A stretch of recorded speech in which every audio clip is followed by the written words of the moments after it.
नमस्कार दोस्तों, फोकस सरकारी जॉब यूट्यूब चैनल में आप सभी का स्वागत है। मैं अनित कुमार एक बार पुनः आप सभी का स्वागत करता हूं और 2023 के लिए आप सभी को बधाई। और आप जो भी चाहते हैं, आपकी जो भी इच्छाएं हो, सारी इच्छाएं 2023 में पूरा हो, ये मैं कामना करता हूं। चलिए शुरू करते हैं। एक जॉब नोटिस लेकर के मैं आया हूं दोस्तों, और वो नोटिस कुछ इस प्रकार है, आप देख सकते हैं। झारखंड में, जैसे आप सभी को पता है कि झारखंड में क्या स्थिति है, कहने की कोई ज़रूरत नहीं है।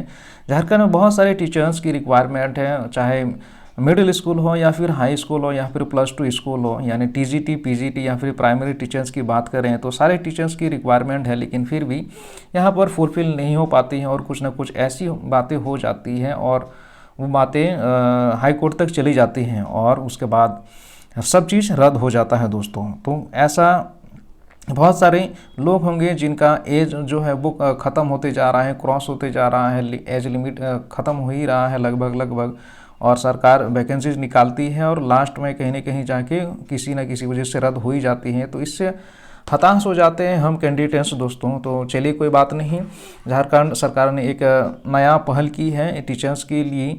एक आदर्श विद्यालय योजना के अंतर्गत टीजीटी और पीजीटी टीचर्स के जितने भी रिक्वायरमेंट, उन सारे रिक्वायरमेंट्स को फुलफिल करने के लिए इसी के अंतर्गत उन्होंने एक वैकेंसी निकाली है दोस्तों। तो ये झारखंड सरकार ने अनुमति दे दी है। तो सभी ज़िलों में अलग अलग जिला शिक्षा पदाधिकारी वैकेंसीज निकाल रहे हैं और ये वैकेंसीज टीजीटी और पीजीटी दोनों ही टीचर के लिए वैकेंसीज निकाली जा रही है और हर जिलों में निकाली जाएगी। अब ये क्रम शुरू हो गया है। तो इसी में हम लोग सरायकेला खरसावां जिला को देखते हैं दोस्तों। यहाँ वैकेंसीज निकल गई है और ये वैकेंसीज कॉन्ट्रैक्ट बेसिस हैं और आदर्श विद्यालय योजना के अंतर्गत ये निकाल ली गई है। जैसे कि आपने पिछले कुछ दिनों में आपने ये सुना होगा, शिक्षा मंत्री द्वारा ये बातें कही गई थी।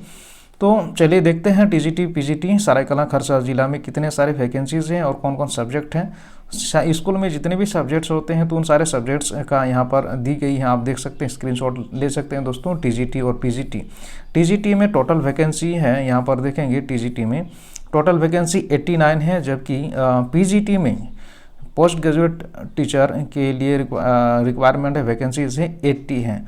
तो सभी के सभी सब्जेक्ट कह सकते हैं। एक हाई स्कूल में और या फिर +2 स्कूल में कितना सब्जेक्ट होती हैं तो उन सभी के लिए वैकेंसीज़ हैं यहाँ पर, तो आप अप्लाई कर सकते हैं दोस्तों। वो कुछ कंडीशंस भी दिए गए, उन सारे कंडीशंस को भी हम लोग देखने वाले हैं। तो आइए देखते हैं दोबारा। आदर्श विद्यालय योजना अंतर्गत जिले के अंतर्गत उत्कृष्ट विद्यालयों एवं प्रखंड स्तरीय आदर्श विद्यालयों में संविदा आधारित शिक्षकों के चयन हेतु आवश्यक सूचना, ये नोटिस जारी की गई है। तो देखो यहाँ पर नोट क्या दिया गया है, नोट हम लोग देख लेते हैं। चयन हेतु विद्यालय की सूची का के रूप में संलग्न स्नातक प्रशिक्षित शिक्षक टीजीटी के समाजोपयोगी क्राफ्ट और संगीत विषय में नामांकित छात्र संख्या शून्य रहने के कारण संविदा आधारित चयन नहीं की जाएगी। तो यहाँ पर जो सब्जेक्ट दी गई है दोस्तों, समाजोपयोगी क्राफ्ट हो या संगीत विषय होगा, तो स्टूडेंट्स यहाँ पर नहीं है, तो इसलिए यहाँ पर चयन जो होगी वो संविदा के आधार पर नहीं की जाएगी। यहाँ पर नहीं के बराबर समझें। स्नातकोत्तर प्रशिक्षित शिक्षक पीजीटी के संस्कृत और वाणिज्य विषय में कुछ विद्यालय में संबंधित विषय के नामांकित छात्र संख्या शून्य रहने के कारण संस्कृत के कुल 7 पदों में से 6 पदों पर और वाणिज्य के कुल 9 पदों में से 5 पदों पर ही संविदा आधारित चयन की जाएगी दोस्तों। तो यहाँ पर कहें कि कुछ स्कूल में कॉमर्स की पढ़ाई नहीं होती है, +2 में नहीं होती है, और इसीलिए यहाँ पर जितना रिक्वायरमेंट है उससे कुछ कम ली जा रही है। तो वही बातें यहाँ पर कही गई है दोस्तों। तो क्राइटेरिया यहाँ पर क्या है, देखिए अर्हता क्या है यहाँ पर पीजीटी के लिए। तो पीजीटी के लिए यहाँ पर देखेंगे 50% मार्क्स होना मस्ट है सभी के लिए। जनरल के लिए, खासकर जनरल के लिए 50% मार्क्स निर्धारित है। अगर आपका 50% मार्क्स है और जो सब्जेक्ट दी गई है उसमें 50% मार्क्स होना चाहिए, यानी ऑनर्स पेपर है जो भी हो। और उसके बाद यहाँ पर देखें 45% मार्क्स होना चाहिए ST SC मिनिमम होना चाहिए, अधिक होगा तो कोई नहीं, ठीक है। तो ये मिनिमम 45 और मिनिमम और जनरल और हमने ST SC के लिए दिखे, ये हो गया। अब आगे देखते हैं टीजीटी के लिए क्या यहाँ पर होना चाहिए। तो यहाँ पर दी गई है 45% है जनरल के लिए और 40% है आरक्षित वर्ग के लिए यानी ST SC अनुसूचित जाति अनुसूचित जनजाति अभ्यर्थियों तो न्यूनतम मिनिमम कितना 40% मार्क्स होना चाहिए और जनरल के लिए 45% मार्क्स होना चाहिए दोस्तों। तो बस इतना ही है। अब एज क्राइटेरिया की बात करें, उम्र कितना होना चाहिए, उम्र सीमा यहाँ पर देखिए 21 से 55 वर्ष का होना चाहिए। इससे ज़्यादा है तो नहीं लिया जाएगा, इससे कम है तो आपको नहीं लिया जाएगा दोस्तों। उम्र का आकलन कब से होगा तो 31/12/2022 से यानी 31 दिसंबर 2022 से आपका आकलन किया जाएगा कि आपका एज कितना हो रहा है, 21 से 55 के बीच हो रहा है या नहीं हो रहा है दोस्तों। तो वही अप्लाई करेंगे जिनका एज 21 से 55 के बीच होगी। अब यहाँ पर देखिए आरक्षण की क्या बातें कही गई हैं। चयन में झारखंड सरकार द्वारा जिला स्तरीय नियुक्ति हेतु आरक्षण रोस्टर का पालन किया जाएगा। तो जिला वाइज यहाँ पर चयन किया जाएगा, कौन किस जिले से बिलोंग करते हैं, तो वहाँ पर आरक्षण क्या है, कैसे आरक्षण है, तो उसी के अनुसार आपको वहाँ पर उस पोस्ट के लिए आपको वैकेंसीज दी जाएगी दोस्तों। आरक्षित पदों पर झारखंड में निवास करने वाले अभ्यर्थियों जिन्हें झारखंड सरकार के अधीन सक्षम प्राधिकार द्वारा निर्गत आरक्षण प्रमाण पत्र के आधार पर ही आरक्षण का दावा मान्य किया जाएगा। तो अगर आपका SDO से निकला हुआ है, जैसे जाति प्रमाण पत्र हुआ, आवासीय प्रमाण पत्र हुआ, तो वो सब वैलिड है दोस्तों। ये सब यहाँ पर बात कही गई है। अगर आरक्षण से आप बिलोंग करते हैं तो आरक्षण वर्ग से बिलोंग करते हैं तो। अब यहाँ पर देखेंगे कितना आपको परिलब्धि दी जाएगी, मासिक आपका सैलरी कितना होगा। तो PGT के लिए यहाँ पर देखेंगे 27,500 रुपये है, जबकि TGT के लिए 26,250 रुपये आपको मासिक परिलब्धि दी जाएगी दोस्तों। संविदा शिक्षकों के लिए निर्धारित कर्तव्य एवं दायित्व, यहाँ पर तो एक टीचर का क्या कर्तव्य होता है, जो भी कर्तव्य होता है एक टीचर का, वो सारे कर्तव्यों का पालन आपको यहाँ पर करना होगा। तो वो सारे बातें यहाँ पर कही गई हैं, ये सब कहने की तो ज़रूरत नहीं है, और वो सारे कैंडिडेट्स जानते हैं एक टीचर का क्या काम होता है जो टीचर बनना चाहते हैं।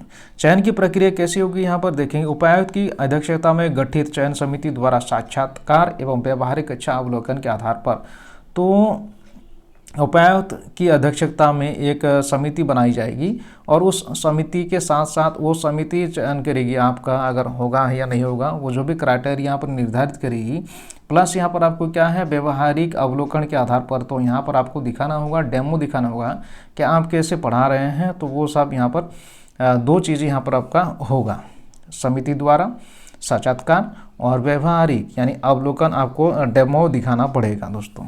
तो इसी के आधार पर होगा। चयन हेतु निर्धारित शर्तें, तो यहाँ पर क्या क्या शर्तें हैं दोस्तों, यहाँ पर क्या शर्तें हैं, तो यहाँ देखिए पहला शर्तें ये हैं, बताई गई है, जानकारी दी गई है कि जब तक नियमित शिक्षक नहीं आ जाते हैं, जब तक बहाली नहीं हो जाती नियमित शिक्षक की, तब तक आप संविदा पर यानी कॉन्ट्रैक्ट बेसिस पर आपका बहाली हुआ रहेगा संविदा के आधार पर। ठीक है, तो कब तक बहाली हुआ रहेगा, जब तक कि परमानेंट टीचर का बहाली ना हो जाए। और यहाँ पर देखिए 11 महीना के लिए जो सेशन होगा, जो भी सेशन है, जैसे 22-23 का सेशन हुआ, 23 फिर 24 का सेशन हुआ, तो 11 महीना के लिए सेशन रहेगा। पहला कॉन्ट्रैक्ट 11 महीने के लिए, फिर नेक्स्ट जो होगा वो अगले 11 महीने के लिए। और ये भी डिपेंड करता है दोस्तों कि यहाँ पर लिखी गई है यहाँ पर कि अगर आपका परफॉर्मेंस अच्छा रहा तो आपको एक्सटेंड दिया जाएगा, विस्तार किया जाए आपकी सेवा का। अगर आपका संतुष्टि नहीं कर पाते हैं, अगर आप संतुष्ट नहीं कर पाते हैं, आपसे सेटिस्फाइड नहीं है, तो आपको निकाला जा सकता है। तो ये है। आवेदन की प्रक्रिया की बात करें तो आपको आवेदन देना होगा निबंधित डाक द्वारा आपको पोस्ट करना होगा, और ये 20 फरवरी 2023 तक आपका लेटर पहुंच जाना चाहिए, शाम के 5 बजे तक पहुंच जाना चाहिए लेटर। बस इसमें इतना ही है दोस्तों। और एक बात यहाँ पर देखिए, पैसा आपका कितना खर्च होगा, तो शुल्क कितना देना होगा, चयन परीक्षा शुल्क कितना देना होगा, 100 रुपया होगा जनरल के लिए, और ST SC के लिए 50 रुपये शुल्क रखा गया है। और DD के माध्यम से आप जमा कर सकते हैं, बैंकर्स चेक के माध्यम से आप जमा कर सकते हैं। तो ये है, आपको DD बनाना पड़ेगा। ठीक है दोस्तों। तो पात्रता यहाँ की बात करें, पात्रता यहाँ पर क्या पात्रता है, तो इससे पहले हमने देख ली, फिर भी यहाँ पर देखो कि चयन परीक्षा में बैठने की अनुमति पूर्णतः औपबंधिक होगी। परीक्षा के लिए प्रवेश पत्र निर्गत होना यह प्रमाणित नहीं करता कि अभ्यर्थी विज्ञापित पद पर चयन हेतु निर्धारित पात्रता पूरी करते हैं। जो एडमिट कार्ड आपको निकाल के दिया जाएगा, तो उससे ये मतलब नहीं है कि आप चयन प्रक्रिया में पूरी तरह से आप एलिजिबल हैं, आपको जो है वहाँ पर लिया ही जाएगा, ऐसा कुछ नहीं है। ठीक है, ये बात कही गई है। चयन समिति द्वारा विज्ञप्ति पद पर आवेदन करने वाले अभ्यर्थी के पात्रता संबंधी प्रमाण पत्रों की जांच कराई जाएगी, तो ये होता ही है। निर्धारित जांच के कार्यक्रम में अनुपस्थित रहने अथवा आवेदन में भरे गए पात्रता संबंधी प्रमाण पत्र प्रस्तुत नहीं करने अथवा निर्धारित अवधि अंतर्गत नहीं होने पर आरक्षण या अन्य लाभ अनुमान्य नहीं होगा। अगर आप आरक्षण कोटि से हैं और आपके पास वो प्रमाण पत्र नहीं है तो आपको आरक्षण कोटि का लाभ नहीं मिलेगा। जैसे मान के चलिए कि कोई एसटी है और एसटी का प्रमाण पत्र उनके पास नहीं है तो उनको एसटी का लाभ नहीं मिलेगा। तो ये बात ही कही गई है दोस्तों। तो ये वीडियो आपके लिए बहुत ज़्यादा फायदेमंद होगा दोस्तों। बहुत बहुत धन्यवाद ये वीडियो देखने के लिए। हम लोग नेक्स्ट वीडियो लेकर आते हैं, एक नेक्स्ट जॉब। तो बहुत बहुत धन्यवाद, पुनः मिलते हैं नेक्स्ट वीडियो में।